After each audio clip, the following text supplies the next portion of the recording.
नमस्कार। मैं doctor Ramanivas Sharma Raman YouTube channel पर साइंस और टेक्नोलॉजी का ये विशेष सेशन लेकर के बच्चों आपके सामने। आज का जो सेशन है वो बेसिक प्रिंसिपल ऑफ साइंस, विज्ञान के मौलिक सिद्धांत पर आधारित है।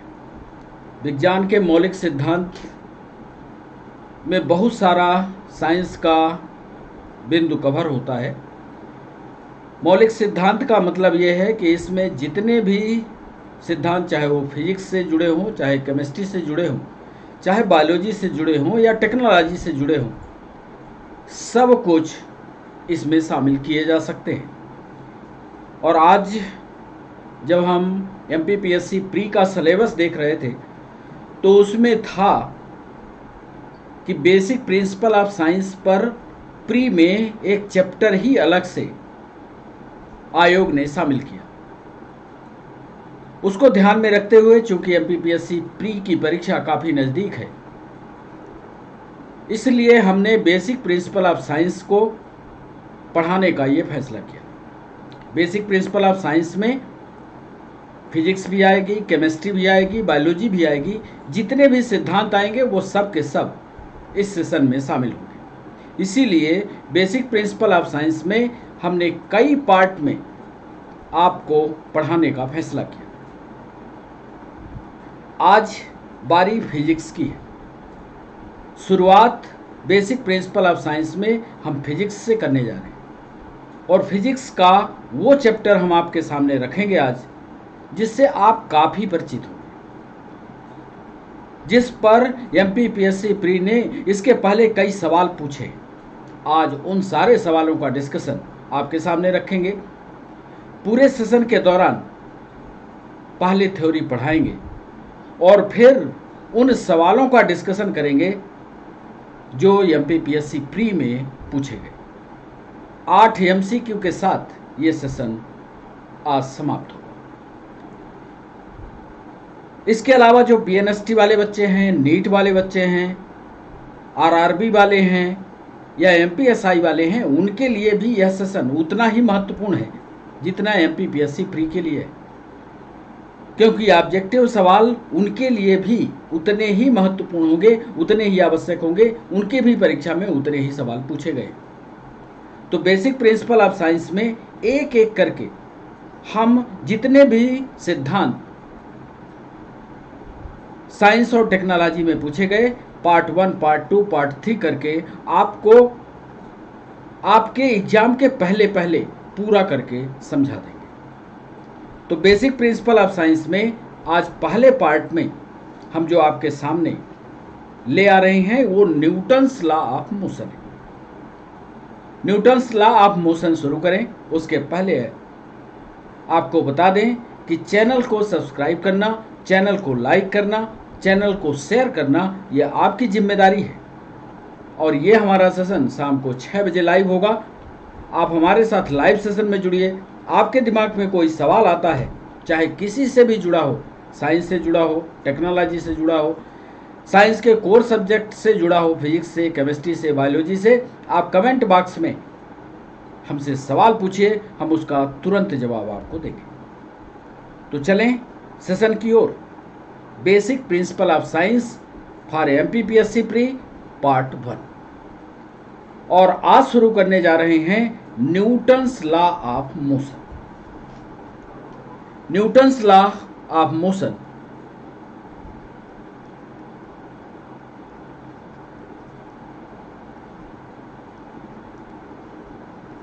इसको आपने पढ़ा होगा। सिर्फ हमारी जिम्मेदारी है कि इसको आपको हम उन सवालों की ओर मोड़ दें या समझा दें जो आपके लिए जरूरी है।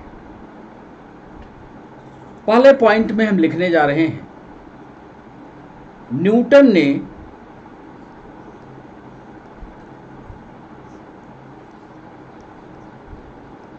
गति के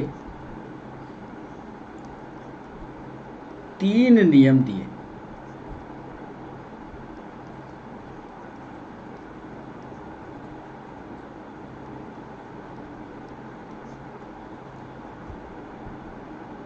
अब उसने सवाल पीएससी वाले ने पूछा था कि न्यूटन ने माना कि गति के 3 नियम दिए, प्रथम नियम, द्वितीय नियम और तृतीय नियम। इन तीनों नियमों को किस किताब पर लिखा, ये सवाल उसने पूछा। ये तो हम पढ़ लेते हैं कि न्यूटन ने गति के 3 नियम दिए, प्रथम नियम दिया, द्वितीय नियम दिया, तृतीय नियम दिया। किस बुक में दिया, किस किताब में लिखा, इसका विवरण हम नहीं पढ़ पाते। वही चीज़ हम आपको बताना चाह रहे हैं कि न्यूटन ने गति के 3 नियम दिए, और इसके लिए उसी लाइन को कंटिन्यू करिएगा। और इसके लिए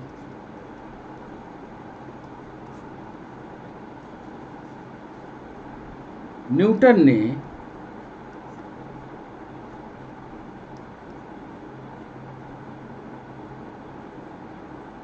एक किताब लिखी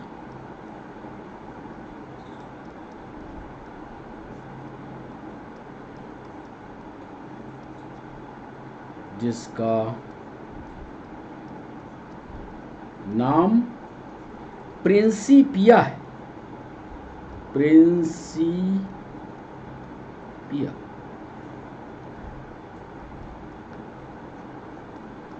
ये पहला पॉइंट। न्यूटन ने गति के 3 नियमों को दिया, और 3 नियमों को देने के साथ साथ एक किताब लिखी जिसके अंदर ये न्यूटन ने तीनों गति के नियम की व्याख्या की। उस किताब का नाम प्रिंसिपिया है। चलिए अब पहले नियम पर जो ऑब्जेक्टिव बनते हैं उनका डिस्कशन करते हैं। दूसरे पॉइंट पर, न्यूटन का प्रथम नियम कहता क्या है? ये बेसिक प्रिंसिपल ऑफ साइंस में सब कुछ आपको पढ़ना पड़ेगा। न्यूटन का प्रथम नियम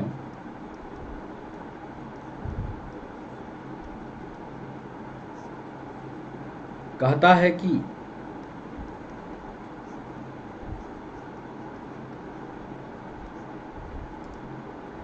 यदि कोई वस्तु, बहुत सरल है, यदि कोई वस्तु रेस्टिंग पीरियड में है, विरामावस्था में है,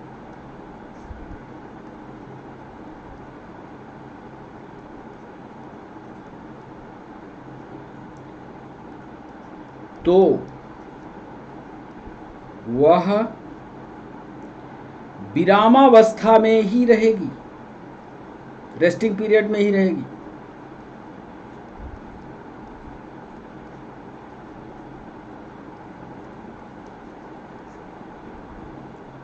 और यह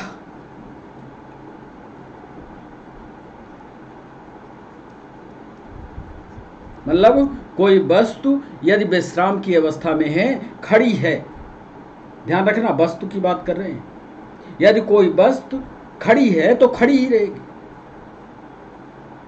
और अगली लाइन देखिएगा, और यदि वह वस्तु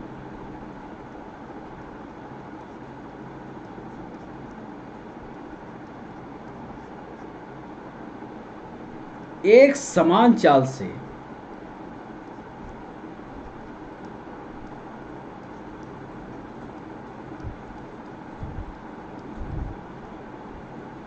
सीधी रेखा में चल रही है,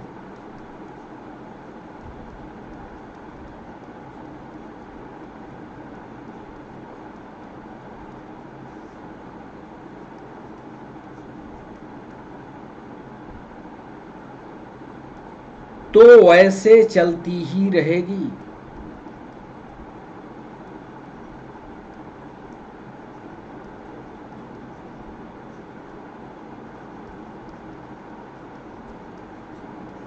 कब तक चलती रहेगी साहब? कोई वस्तु खड़ी है तो खड़ी ही रहेगी, और कोई वस्तु यदि एक समान चाल से चल रही है तो चलती ही रहेगी। कब तक चलती रहेगी, कब तक खड़ी रहेगी?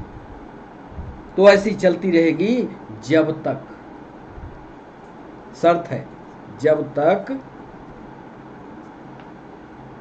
कि उस पर कोई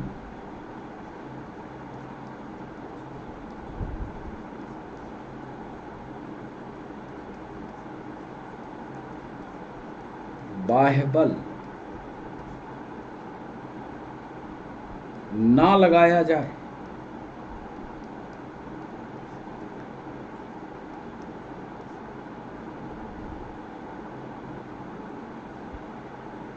मतलब यदि कोई वस्तु इस तरह से खड़ी है किसी पोजीशन पर तो वो खड़ी रहेगी। कोई वस्तु इस पोजीशन पर यदि गतिमान है इस तरह से तो चलती ही रहेगी जब तक कि इसको रोका न जाए और इसको धक्का मार करके चलाया न जाए। ऐसा न्यूटन ने पहले नियम में कहा। एक और खास बात कह दी, पीएससी ने पूछ लिया कि ये न्यूटन की गति का नियम, इसके अलावा प्रथम नियम किस नाम से जाना जाता है। आगे हम लिख रहे हैं प्रथम नियम को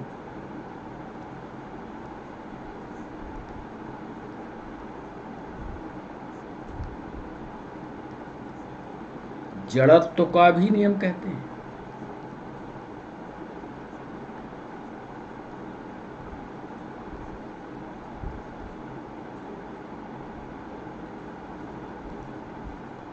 अब जड़त्व है कि नहीं है, क्योंकि कोई शुरू हो गया तो शुरू ही है, कोई चल रहा है तो चलता ही जा रहा है, कोई खड़ा है तो खड़ा ही है। तो इसको क्या कहोगे? जड़ता ही ना कहोगे। जड़ता को क्या दूसरी भाषा में मूर्खता कहोगे।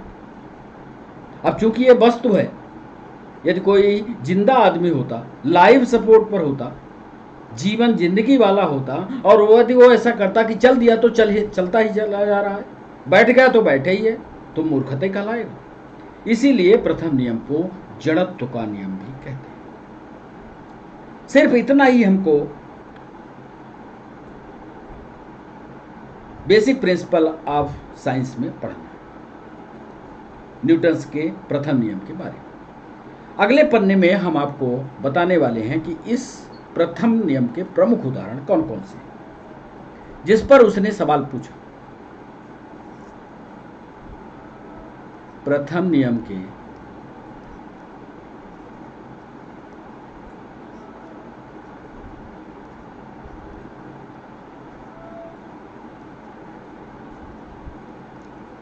प्रमुख उदाहरण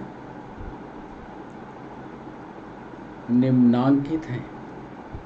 इन पर सब पर सवाल आए, पीएनएसटी पर भी पूछा है, एसआई में भी पूछा है, उदाहरण को लेकर के पूछा है ये किसके, कौन सा इसमें न्यूटन का नियम लग रहा है। पहला उदाहरण लिख रहे हैं, ए, रुकी हुई गाड़ी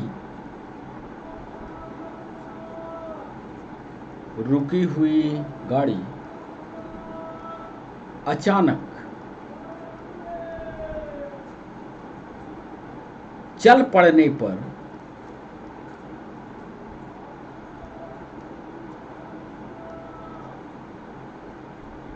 उसमें बैठे यात्री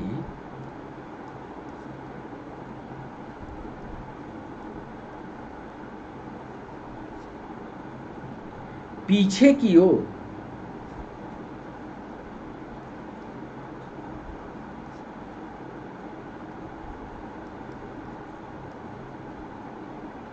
झुक जाते हैं। ये तो आपने टेस्ट किया होगा। जैसे आप बस में बैठते हैं, ड्राइवर साहब अचानक गाड़ी को आगे बढ़ाते हैं तो आप पीछे की ओर धक्का मारते हैं। क्यों? उस समय आपका शरीर जड़त्व तो दिखा रहा है, शरीर कहता है हम नहीं चाहेंगे, जिस पोजीशन में है उसी में बैठेंगे। तो जैसी गाड़ी आगे जाती है, शरीर आपका अपनी जड़त्व, अपनी मूर्खता के कारण स्टेबल होना चाहता है, लेकिन गाड़ी आगे खिंच जाती है तो शरीर पीछे की तरफ धक्का मारता है। एक उदाहरण ये, इस पर सवाल पूछा गया। एक बात बताइए, दूसरा उदाहरण, यदि बंदूक की एक गोली से, एक बड़ा कांच लगा हुआ है, बंदूक की एक गोली कांच पर मारी जाए तो क्या बंदूक की गोली से कांच में सुराग होगा, सीधा छेद होगा? एक ऑप्शन। और दूसरा ऑप्शन एमपीएसआई ने पूछा, यदि उसी कांच को एक पत्थर से, एक ईंटे से उस पर धक्का मार दिया जाए तो कांच के टुकड़े टुकड़े हो जाएंगे क्या? इन दोनों की स्थिति, दोनों से पत्थर पर चोट की जा रही, तो जब गोली से चोट की जाती है तो सुराग बनता है, और जब इतने बड़े पत्थर से पूरे कांच को मारा जाता है तो कांच के टुकड़े टुकड़े हो जाते हैं। उसका कारण ये है कि वो एक छोटी एरिया को गतिमान करता है। जब छोटी एरिया पर गोली लगती है तो वो ले करके उस एरिया को चली जाती है। बड़ा पत्थर एक लंबी एरिया को गतिमान करना चाहता है, लेकिन शीशा जड़त्व के कारण, मूर्खता के कारण वो गतिमान नहीं होना चाहता और शीशे के टुकड़े टुकड़े हो जाते हैं। इसको आगे हम चित्र से आपको समझा देंगे। तो दूसरा पॉइंट लिख लेते हैं कि गोली मारने पर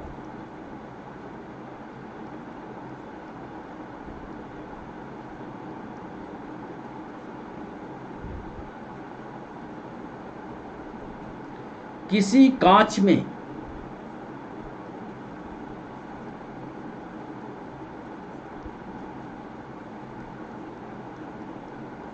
गोल छेद ही होता है, क्योंकि गोली जो सरफेस एरिया पकड़ेगी, जिस एरिया को डिस्टर्ब करेगी वो थोड़ी एरिया को करेगी, तो गोल ही छेद होगा।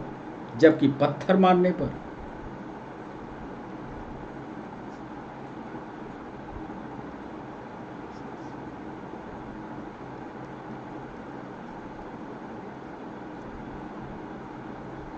वही कांच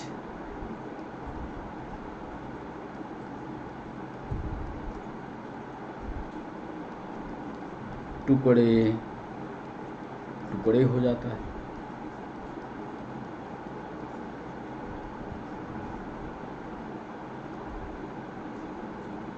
तीसरा एक उदाहरण देते हैं। इस समय आम का सीजन चल रहा है। आम लोग तोड़ने जाते हैं, पेड़ पर चढ़ जाते हैं, टहनियों से आम को कैसे तोड़ते हैं?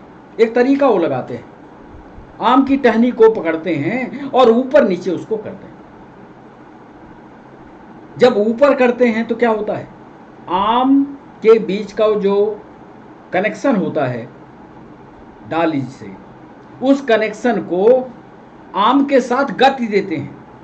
टहनी ऊपर गई तो गतिमान हुआ आम का फल ऊपर की तरफ, और जैसे ही वो गतिमान हो जाता है तो आम तोड़ने वाला उसी डंडे को, उस टहनी को नीचे कर देता है। तो आम में जड़ता है, आम मूर्खता कर रहा है। वो कहता है हम नीचे अब नहीं जाएंगे, हम तो ऊपर की ओर चल पड़े तो चले जाएंगे। तो जब वो मूर्खता करता है, जड़त्व के नियम पर ऊपर की ओर चढ़ता है और हम डाली को नीचे कर देते हैं, तो जो बीच का कनेक्शन है वो टूट जाता है। यही है न्यूटन का पहला नियम। तो तीसरे पॉइंट में लिखने जा रहे हैं कि पेड़ की टहनियों से, पेड़ की डाली से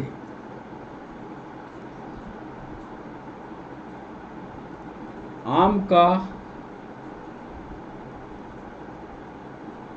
तोड़ना, पेड़ की डाली से आम का तोड़ना, डाल को हिलाकर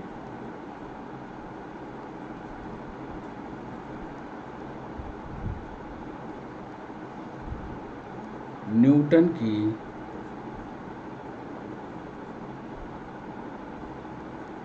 गति का प्रथम नियम दर्शाता है। तो ये 2-3 सवाल पूछे गए। यदि आपको ये सवालों पर कहीं भी दाएं बाएं करके सवाल पूछता है तो आप इसका उत्तर दीजिएगा। दूसरे पन्ने पर हमने बता दिया कि प्रथम नियम के प्रमुख उदाहरण हैं। रुकी हुई गाड़ी अचानक चल पड़े तो बैठे हुए यात्री पीछे की ओर झुक जाते हैं। गोली मारने पर किसी कांच में गोल ही छेद होता है, जबकि पत्थर मारने पर वही कांच टुकड़े टुकड़े हो जाता है। पेड़ की डाली से आम का तोड़ना हो, डाल को हिला करके न्यूटन की गति का प्रथम नियम दर्शाता है। तो ये पॉइंट हो गए। आइए चित्र में आपको दिखाते हैं।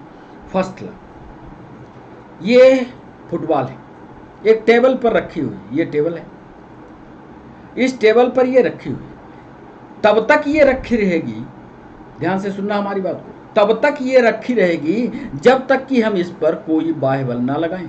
न्यूटन साहब क्या कर रहे थे कि जो वस्तु स्थिर अवस्था में है, जिस अवस्था में है उसी अवस्था में ही रहना पसंद करती है।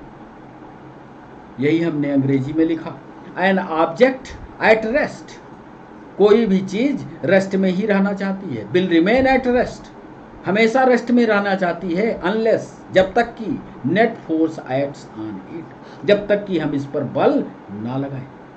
अब दूसरे में देख लो, अब इस बॉल पर हमने बल लगा दिया। अब बॉल पर जब बल लगाया तो ये बॉल तब तक गतिमान रहती है जब तक कि हम सामने जाकर के इसको हाथ लगाकर ना रोकें। तो ये न्यूटन की गति का हमने लिखा यहां, an object in motion will remains in motion unless A net force act on. तब तक ये बॉल चलती रहेगी जब तक कि इस पर बाह्य बल लगा करके इसको ना रोका जाए। तो ये दोनों नियम, ये बॉल जो है, ये दोनों स्पष्ट कर रही है कि जब स्थिर है तब उसको चलाने के लिए हमें बल की जरूरत पड़ रही है, और जब ये वस्तु एक समान रेखा में, एक सीमित गति में, एक सरल रेखीय मूवमेंट में गति करती है तो इसको रोकने के लिए भी हमें बल लगाने की जरूरत है। अब आपके समझ में आ गया होगा पहला नियम। दूसरा नियम फिर हम आपको समझाते हैं। दूसरा नियम क्या कहता है? दूसरा नियम, सेकंड लॉ, ये अभी याद हो जाएगा। दूसरा नियम कहता है, लिखिएगा, कि न्यूटन की गति का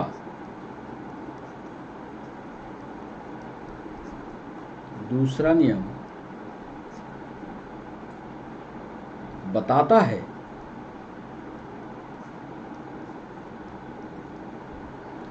कि किसी वस्तु पर लगाया गया बल की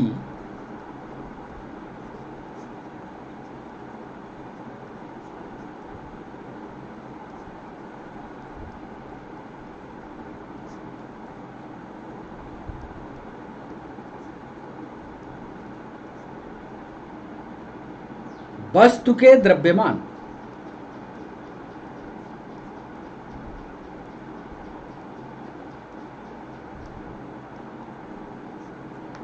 वस्तु के द्रव्यमान, द्रव्यमान आप समझ रहे होंगे, कभी समय मिला तो द्रव्यमान और भार दोनों में बात आपको समझाएंगे। अभी फिलहाल द्रव्यमान समझिएगा। द्रव्यमान की बात यहाँ कर रहे हैं कि न्यूटन की गति का दूसरा नियम बताता है कि किसी वस्तु पर लगाया गया बल वस्तु के द्रव्यमान तथा उसके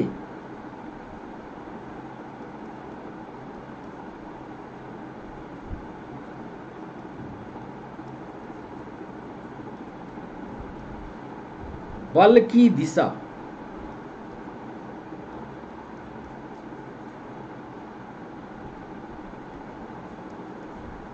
में उत्पन्न हुए त्वरण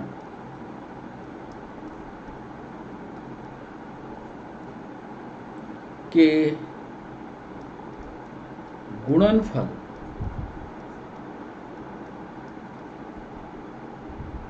के बराबर होता है। अभी समझा देंगे, तुरंत समझ जाओगे। दूसरा नियम बताता है कि किसी वस्तु पर लगाया गया बल वस्तु के द्रव्यमान यानी यम तथा उसके बल की दिशा में, जैसे कोई वस्तु है और हम इधर से धक्का मार रहे हैं, हमारा हाथ देखना, ये वस्तु है और इस वस्तु में हम इधर से धक्का मार रहे हैं, तो जब धक्का मारेंगे तो धक्का मारने से वस्तु में गति आएगी, तो वेग में उसके परिवर्तन होगा। वेग परिवर्तन की दर त्वरण कहलाती है। तो वस्तु का द्रव्यमान बल की दिशा में उत्पन्न हुए त्वरण के गुणनफल के बराबर होता है। और इसके लिए एक फार्मूला, लगाया गया बल टोटल एफ बराबर होता है द्रव्यमान गुणे त्वरण। चाहो तो इसको ऐसे भी लिख सकते हो, बल बराबर होता है द्रव्यमान गुणे त्वरण।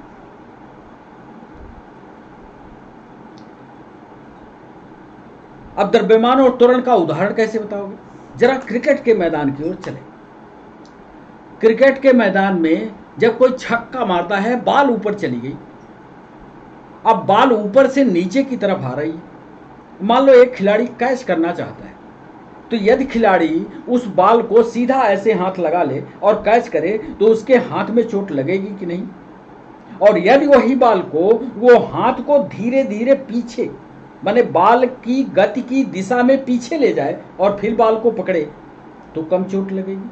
ऐसा आपने किया होगा, ऐसा आपने देखा भी होगा। आज हम वही चीज दिखाने वाले, यानी वेग में परिवर्तन की दर चेंज हो जाएगी, उसके द्रव्यमान के गुणनफल के लगने वाला बल जो है वो घट जाएगा जब वेग में परिवर्तन हो जाएगा। इसीलिए क्रिकेट वाला खिलाड़ी जो है जब बॉल को पकड़ता है तो हाथ पीछे की तरफ कर लेता है। अभी चित्र में दिखाएंगे, समझ में आएगा। पहले इसका उदाहरण लिख लें कि दूसरे नियम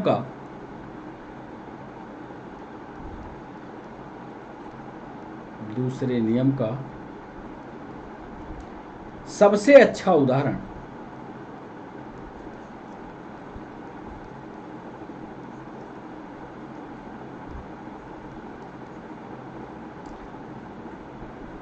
क्रिकेट खिलाड़ी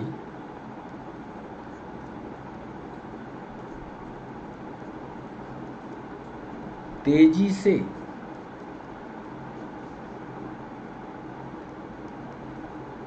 आती हुई गेंद को कैच करने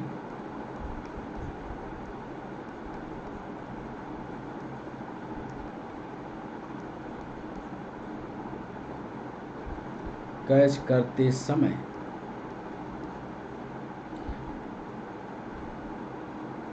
अपने हाथों को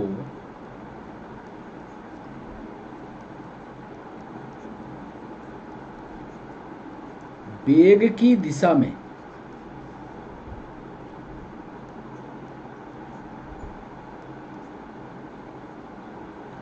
गतिमान कर लेता है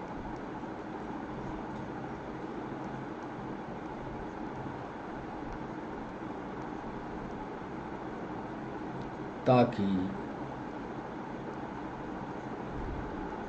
चोट कम लगे। न्यूटन की गति का दूसरा नियम बताता है कि किसी वस्तु पर लगाया गया बल वस्तु के द्रव्यमान और उसके बल की दिशा में उत्पन्न हुए त्वरण के गुणनफल के बराबर होता है। यह बराबर m/1 होता है। दूसरे नियम का सबसे अच्छा उदाहरण क्रिकेट खिलाड़ी तेजी से आती हुई गेंद को कैच करते समय अपने हाथों को वेग की दिशा में गतिमान कर लेता है ताकि चोट कम से कम लगे। आइए ये देखिए, the force F acting on moving object is the product of the mass and acceleration। इसमें देखिए दोनों में ये आदमी इस वस्तु है, ये एक वस्तु है, ये वस्तु का द्रव्यमान m1 है, इस वस्तु का द्रव्यमान m2।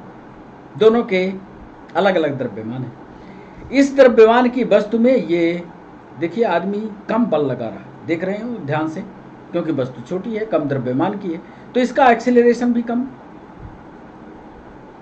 m2 का द्रव्यमान ज्यादा दिख रहा है, यहां पर देखिए ध्यान से देखिए, m2 is greater than m1 है, तो लगने वाला बल यानी F2, इसमें बल लगाने का तरीका देखिए, ऐसा नहीं लगता आपको कि ये बल तेजी से लगा रहा है, पूरी ताकत झोंके दे रहा है, ये धीमा बल लगा रहा है। तो लगाने वाले बल की जो ताकत होगी उसके द्रव्यमान पर निर्भर करता है। कुल मिलाकर के आप सीधा ये समझ लीजिए, कई बार ये ऑब्जेक्टिव में सवाल पूछा गया कि F is directly proportional to m। यदि m बढ़ा तो F बढ़ेगा।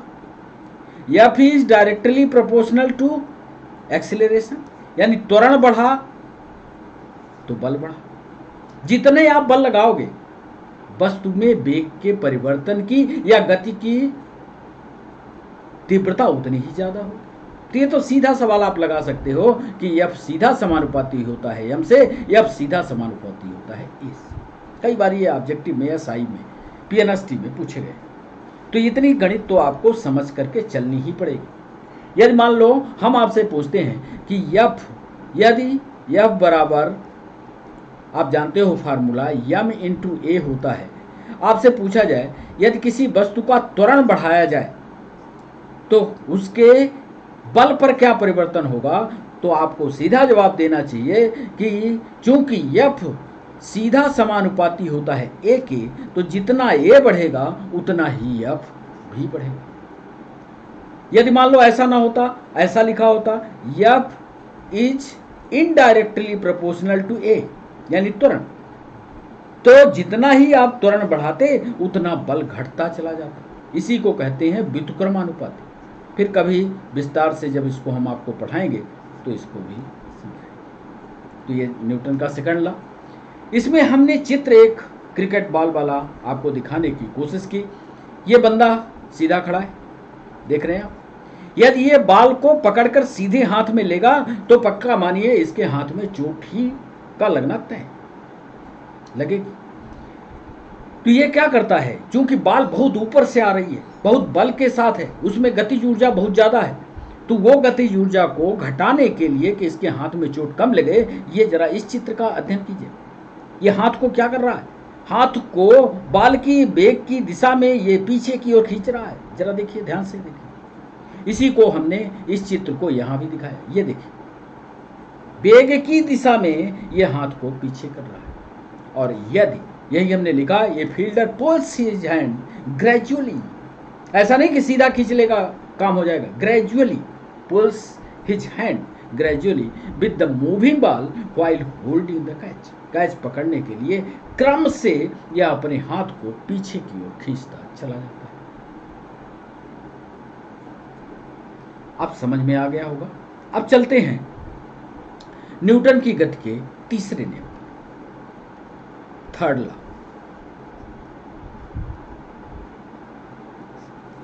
ये प्रिंसिपल्स ऑफ साइंस में जितने सिद्धांत हैं, चाहे फिजिक्स का हो, चाहे केमिस्ट्री का हो, चाहे बायोलॉजी का हो, यदि आप पीएससी प्री की परीक्षा देने जा रहे होंगे तो ये सारे सवाल आपसे पूछे जाएंगे। थर्ड लॉ क्या कहता है,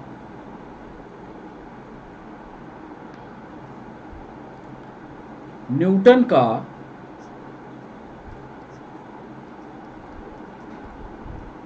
तीसरा नियम बताता है कि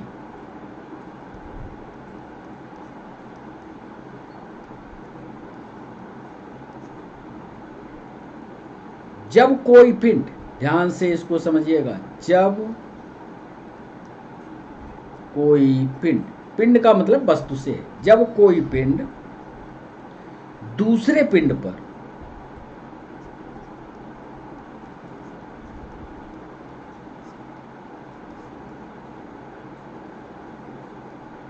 बल लगाता है,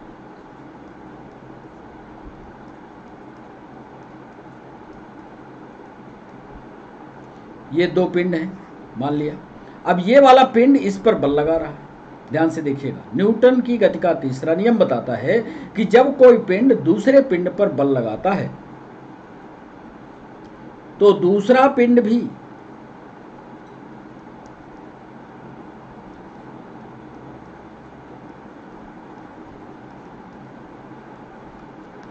पहले पिंड पर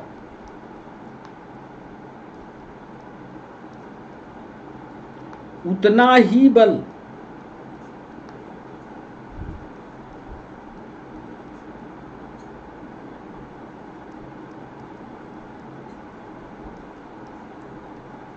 आरोपित करता है।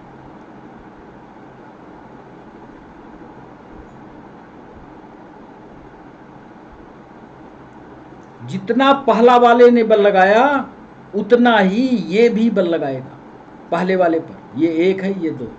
न्यूटन का तीसरा नियम कहता है कि जब एक पिंड दूसरे पिंड पर बल लगाएगा तो दूसरा वाला भी पहले पिंड पर उतना ही बल लगाएगा। ध्यान क्या रखना है, ध्यान ये रखना है कि इसके बल लगाने की दिशा इस डायरेक्शन में है तो इसके बल लगाने की दिशा इस डायरेक्शन में होती है। परंतु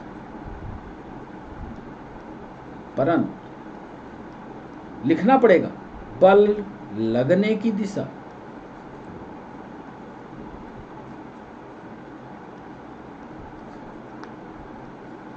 विपरीत होती है।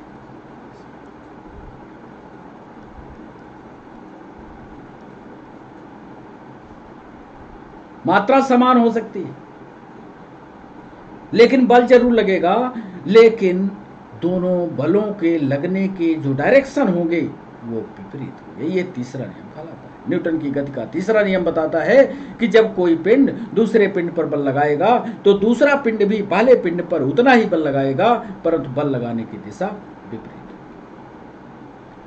अब इसका उदाहरण लिख लें। न्यूटन की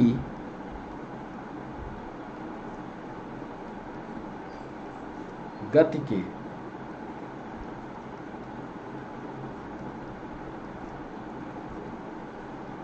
प्रमुख उदाहरण हैं, कुआं जानते होंगे, बेल, गांव में होती है कुआं। कुआं से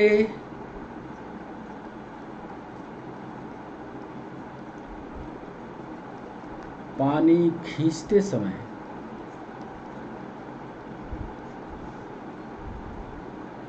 यदि रस्सी टूट जाए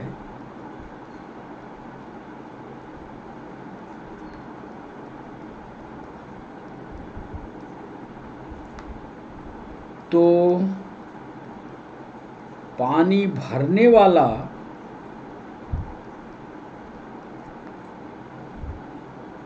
आदमी पीछे की ओर लुढ़क जाता है। ये तो देखा होगा, ये प्रैक्टिकल। या दूसरा एक उदाहरण बताते हैं। आप प्रयागराज जाइए, जब नाव गंगा नदी के किनारे पहुंचते और आप उस नाव से उतर करके जमीन पर पैर रखते, तो जैसे ही आप जमीन पर पैर रखते हैं तो आपका पैर उस नाव पर पीछे की तरफ धक्का मारता है, तब आप आगे बढ़ते हैं, क्योंकि आपको आगे बढ़ने के लिए पीछे की ओर बल लगाना पड़ता है। याद करिए, किया होगा आपने। इसका भी उदाहरण लिख लें। नाव के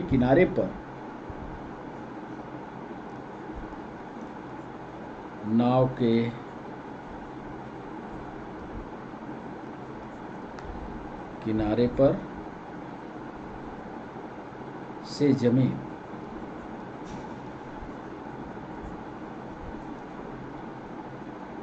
पर कूदने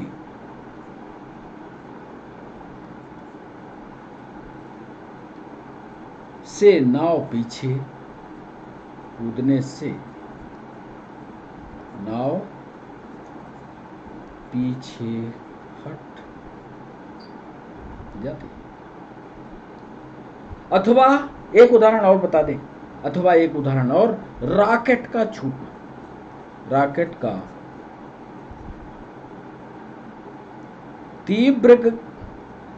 तीव्रता से ऊपर जाना। आपने देखा होगा, रॉकेट जब लॉन्च होता है तो नीचे की तरफ बहुत तेजी से धुआं पीछे की तरफ फेंकता है। तो जितना ही तेजी से धुआं पीछे की तरफ फेंकेगा, उतने ही तेजी से रॉकेट आगे की तरफ चला जाएगा। तो ये थर्ड लॉ के प्रमुख उदाहरण है।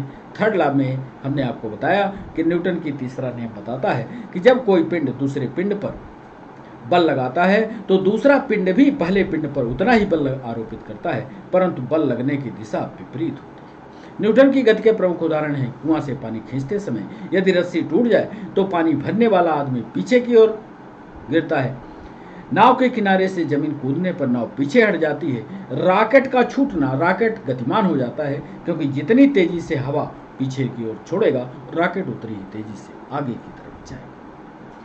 थर्ड लॉ के इन उदाहरणों को देखिए। हमने नाव वाला उदाहरण बताया।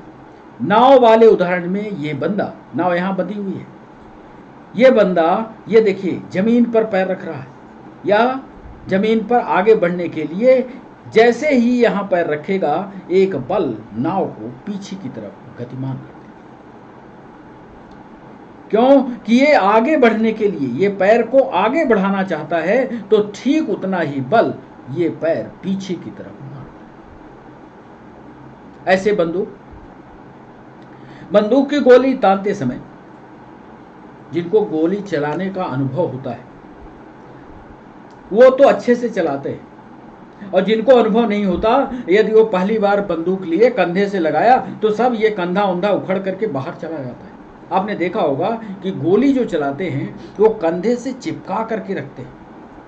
कंधे से चिपका करके रखने का मतलब है कि जब गोली निकलेगी, जितने ही स्पीड से गोली आगे जाएगी उतने ही स्पीड से बंदूक का वो पिछला हिस्सा कंधे पर वार करता है। यदि कंधे और बंदूक के पिछले हिस्से के बीच में गैप हुआ तो ये कंधे का हिस्सा जो है टुकड़े टुकड़े भी इसके ढूंढे नहीं मिलेंगे। इसीलिए कंधे पर उसको चिपका करके रखते हैं। कंधा उतनी ही गति से पीछे जाता है जितनी गति से बंदूक का पिछला हिस्सा चलता है। एक उदाहरण हमने रॉकेट वाला ही दिखाया। ये देखिए रॉकेट जितनी ही तेजी से इसका धुआं पीछे की तरफ छोड़ेगा, यहां निकलेगा, उतनी ही तेजी से रॉकेट जो है आगे। कभी आप गुब्बारे में हवा भरिए, गुब्बारे में हवा भरेंगे और गुब्बारे को हवा भरने के बाद थोड़ा सा ऐसे ऊपर ले जाइए और छोड़ दीजिए, तो गुब्बारे में भरी हुई हवा क्या करेगी, नीचे की तरफ निकलेगी और जितनी ही तेजी से नीचे निकलेगी गुब्बारा उतने ही तेजी से ऊपर की तरफ भागेगा। तो तीनों उदाहरण Newton's third law of motion को स्पष्ट करते हुए दिखाया हमने। आज इस बेसिक प्रिंसिपल में सिर्फ न्यूटन्स लॉ आपको बताया है। आगे के सेशन में कंजर्वेशन ऑफ लॉ, आगे के सेशन में थर्मोडायनामिक्स, जितने भी बेसिक प्रिंसिपल हैं साइंस के, पार्ट 2 पार्ट 3 सारे आपको पढ़ाने हैं। अब चूंकि सेशन फिर लंबा हो जाएगा, अभी एमसीक्यू भी पूछना है तो आपको ले चलते हैं अभी एमसीक्यू की ओर। आज हमारे साथ 8 एमसीक्यू हैं, सभी ऑब्जेक्टिव एमसीक्यू हैं, सभी परीक्षाओं के लिए ज़रूरी हैं, खासकर एमपीपीएससी प्री के लिए जो आपकी आगे आने वाली परीक्षा है, पीएनएसटी के लिए आवश्यक है, नीट के लिए आवश्यक है, जितने भी कॉम्पिटिटिव एग्जाम हैं सब के लिए ये सवाल ज़रूरी हैं। तो आइए एमसीक्यू सेशन में 8 सवाल हैं, 8 सवालों को आपको करना है। पहला सवाल, एमसीक्यू सेशन का पहला सवाल आपके स्क्रीन पर ये रहा।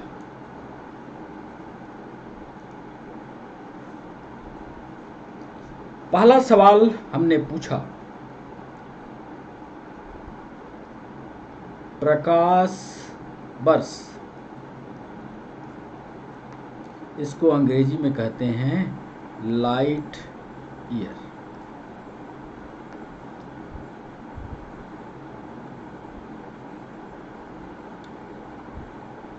किसकी इकाई है?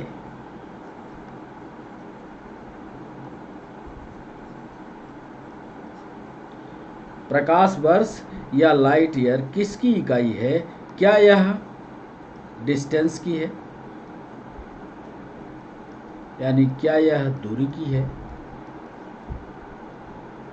बी, क्या यह समय या टाइम की है?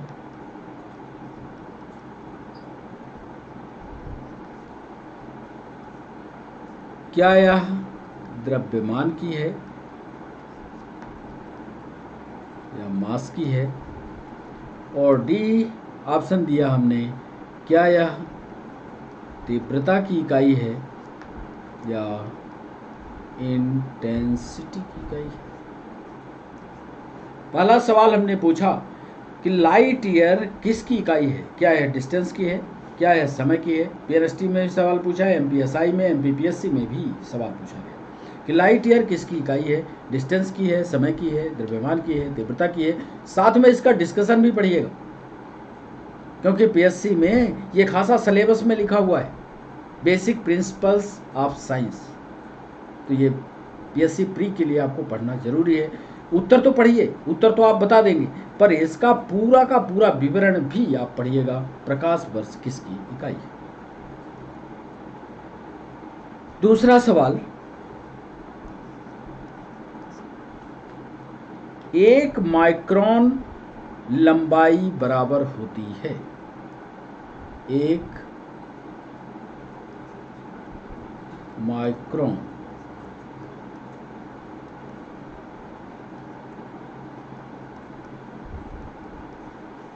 लंबाई बराबर होगी। ध्यान से इसका उत्तर करने की कोशिश करिएगा। 10 मिलीमीटर,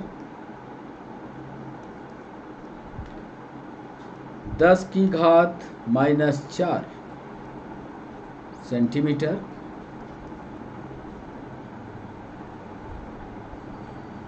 10 की घात -4 मीटर और 10 की घात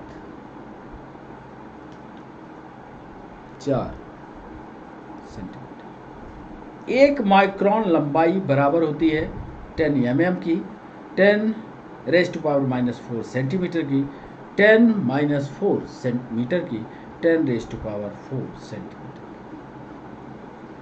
तीसरा सवाल,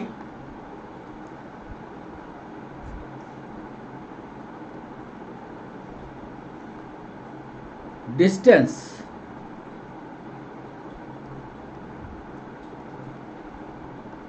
यानी दूरी की सबसे बड़ी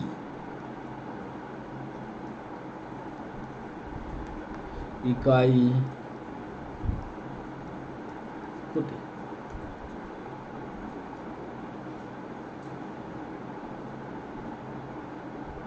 दूरी की सबसे बड़ी इकाई आपको बताना है। ए पारसेक, बी प्रकाश वर्ष, सी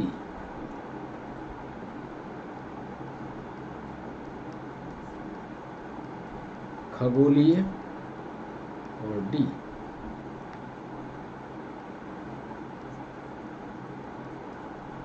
माइक्रोन। डिस्टेंस की सबसे बड़ी इकाई इसमें से कौन सी है? क्या वो पारसेक है, क्या वो प्रकाश वर्ष है, क्या खगोलीय है, या क्या माइक्रोन है? चौथा सवाल,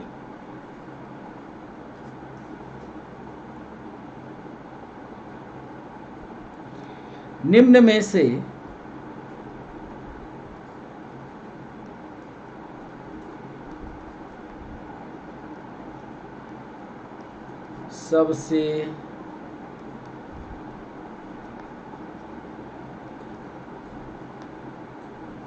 सबसे छोटी इकाई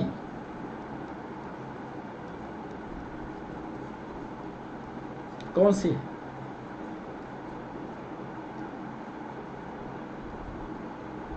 माइक्रोन,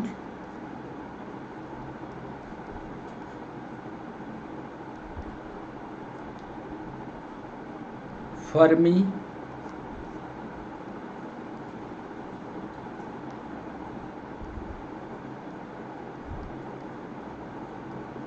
किलोमीटर,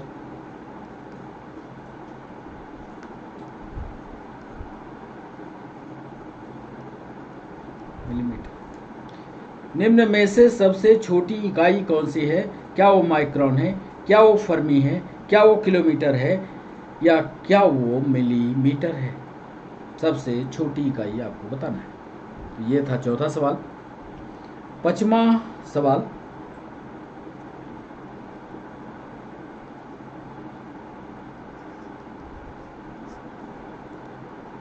त्वरण या एक्सीलरेशन।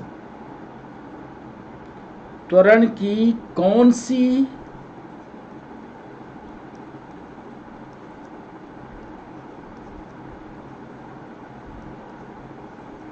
इकाई सत्य है?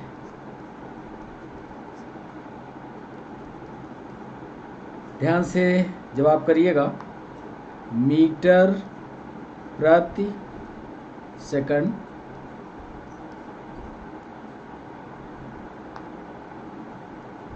मीटर सेकंड,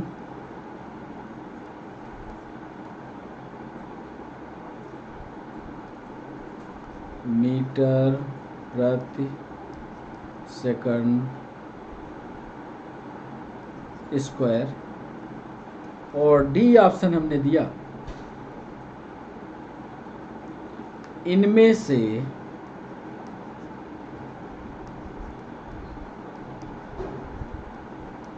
कोई नहीं। त्वरण की कौन सी इकाई सत्य है? मीटर पर सेकंड, मीटर सेकंड, मीटर प्रति सेकंड स्क्वायर, या इनमें से कोई नहीं। छठवां सवाल,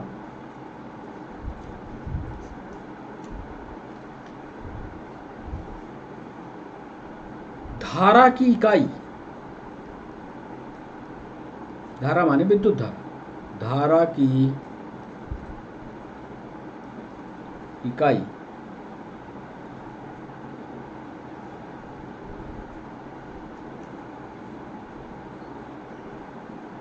निम्न में से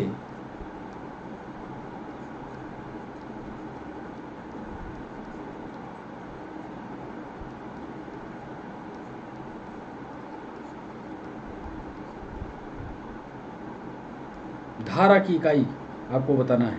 क्या वो एम्पियर है, बी, क्या वो कूलाम है,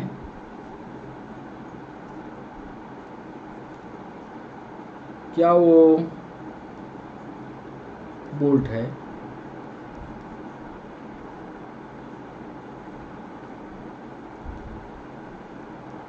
या इनमें से कोई सही नहीं।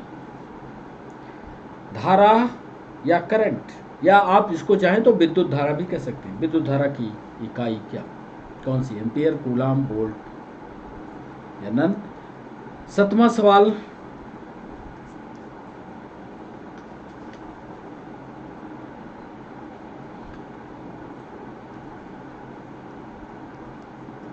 किलोवाट घंटा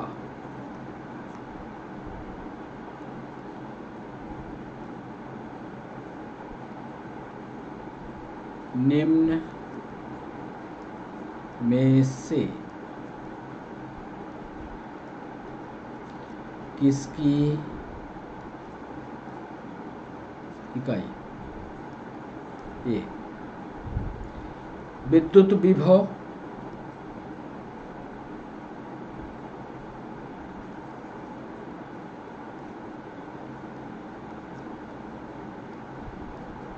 इलेक्ट्रिकल पोटेंशियल,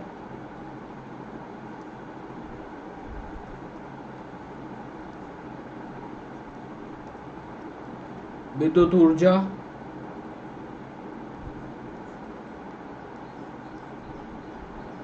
विद्युत आवेश,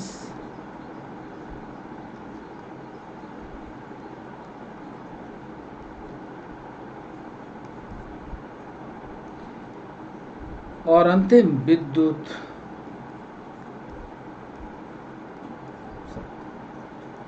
किलोवाट घंटा निम्न में से किसकी इकाई है?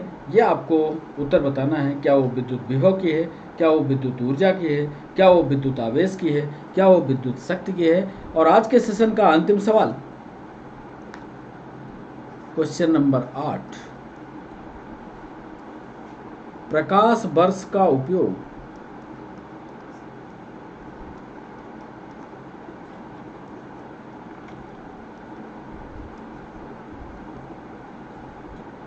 क्या दर्शाने के लिए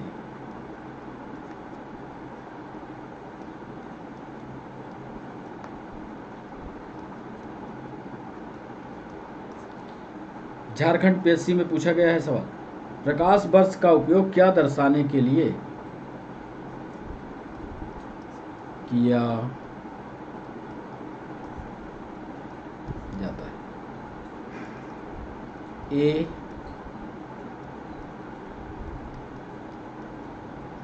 प्रकाश की तीव्रता,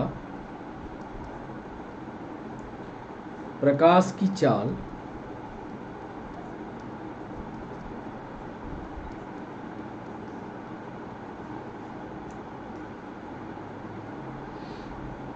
समय, और डी,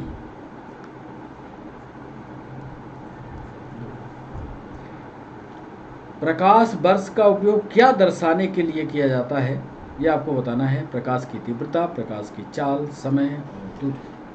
तो ये 8 सवाल थे। अब बारी है इन 8 सवालों का आपको जवाब देने का। इसके पहले कि सेशन का समापन करें, पहले इनका जवाब दे दें। पहले प्रश्न का जवाब था प्रकाश वर्ष किसकी इकाई है। हम आपसे बार बार कह रहे हैं कि ये जो प्रश्न हमने आज आपको करवाए हैं, इनका विस्तार रूप आप पढ़िएगा, सिर्फ उत्तर मत रटिएगा, इसको विस्तार से आप पढ़िएगा। विस्तार से पढ़ेंगे तो आपकी थ्योरी जो है मजबूत होगी। और मेंस में भी ऐसे सवाल पूछे गए हैं, मेंस पर इन पर लिखाया है। तो जो पीएससी देने वाले बच्चे हैं वो अपनी तैयारी मजबूत करें, मेंस के लिए भी इसको तैयार करें। प्रकाश वर्ष किसकी इकाई है, पक्का है, आप जानते होंगे इसकी दूरी की इकाई है। दूसरा सवाल, माइक्रोन लंबाई बराबर होती है, कितने लंबाई के बराबर होती है। तो आप देखेंगे तो इसका सही जवाब आपको मिलेगा 10⁻⁻⁴ सेंटीमीटर। दूसरा इसका सही जवाब था। तीसरा, डिस्टेंस की सबसे बड़ी इकाई क्या होती है। तो ये भी आप जानते होंगे, कई बार ये जब हम अनअकैडमी थे तो आपसे सवाल ये पूछा करते थे। तो इसका सही जवाब ये पारसेक था। निम्न में से सबसे छोटी इकाई कौन सी है, माइक्रोन, फर्मी, किलोमीटर या मिलीमीटर। सबसे छोटी इकाई आप देखोगे तो आपको फर्मी मिलेगी। 5वां सवाल था, त्वरण की सबसे छोटी इकाई कौन सी होती है। त्वरण को निकालोगे तो आपको पता लगेगा मीटर पर सेकंड स्क्वायर सबसे छोटी इकाई होती है। धारा की इकाई निम्न में से कौन सी है। तो इसका धारा की इकाई सामान्य सी है, विद्युत धारा की इकाई एम्पियर होती है। 7वां सवाल हमने पूछा था, किलोवाट घंटा निम्न में से किसकी इकाई है। किलोवाट घंटा जो होती है वो विद्युत ऊर्जा की इकाई होती है। और अंतिम सवाल आज के सेशन का, प्रकाश वर्ष का उपयोग क्या दर्शाने के लिए होता है। तो ये तो कई बार हमने बता चुके, प्रकाश वर्ष पर ज़्यादा सवाल थे। इसका सही जवाब था दूरी। तो अब समय आ गया बच्चों सेशन को समाप्त करने का। सेशन समाप्त करें उसके पहले आपको फिर एक बार कह दें कि चैनल को सब्सक्राइब करना, चैनल को लाइक करना, चैनल को शेयर करना, ये आपकी जिम्मेदारी है। जितना जल्दी चैनल सब्सक्राइब होगा, मोनेटाइज होगा, उतना जल्दी हम आपके साथ लाइव जुड़ पाएंगे। आज MPPSC प्री को देखते हुए उन सवालों को आज आपके साथ जोड़ा था जो ज़रूरी हैं। कैसा लगा सेशन ये ज़रूर आप अपने कमेंट बॉक्स में लिखिएगा। अगला वीडियो एक दिन के अंतराल के बाद फिर लाएंगे MPPSC के पार्ट 2 के रूप में। तब और नए सवाल होंगे, नया डिस्कशन होगा, फिर कंजर्वेशन ऑफ एनर्जी होगा। तो बच्चों आज के लिए बस इतना ही। 6 बजे लाइव सेशन में फिर आपसे मुलाकात होती है। तब तक के लिए बच्चों बाय बाय, नमस्कार।